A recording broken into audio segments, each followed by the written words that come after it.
Hello दोस्त, नमस्ते, प्रणाम। मैं हूँ आपकी वंदना और स्वागत करती हूँ संगीत दुनिया 1984 में। आज एक स्वर गीत सुना रही हूँ। आप लोगों को कैसा लगा?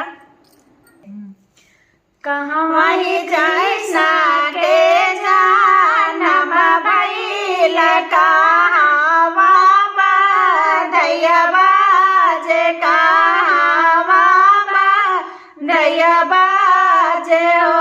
अरे कहावा क देवताया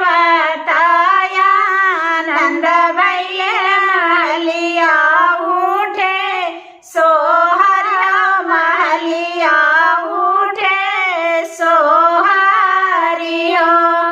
मथुरा में कृष्ण के जन्म भइल, कृष्ण के जन्म भइल हो।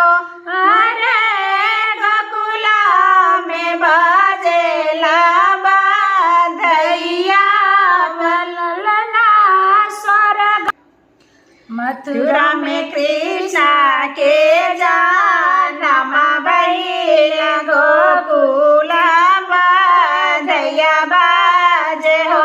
मोरे ललना स्वर्ग से देवताया नंद भइल महलिया उठे सोहर महलिया उठे सोहरी हो।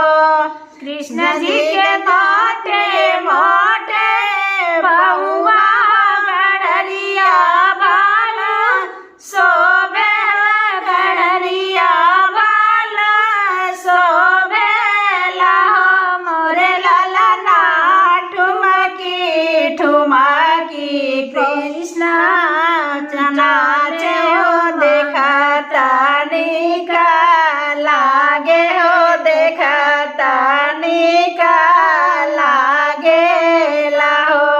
मोरे ललना कृष्ण का ठुमका कृष्ण नाचे हो, देखता निका लागे हो, देखता निका लागे लाहो। कृष्ण जी के बड़ी बड़ी अखिया हो, देखता निका लागे हो, देखता निका लागे लाहो। मोरे ललना करिया करेली का जरवा हो, अंगुरिया नाही डोले हो, अंगुरिया नाही डोले लाहो।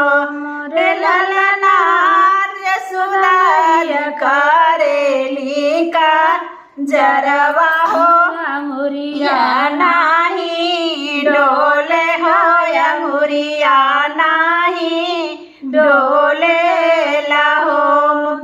मोरे पिछवा रामा का दमवा हो, सीतली बा यार बाहे, सीतली बा यार बाहे हो। अरे कतार खासली कृष्ण खेलाता फूल गेनवा हो, खेलाता फूल गेनवा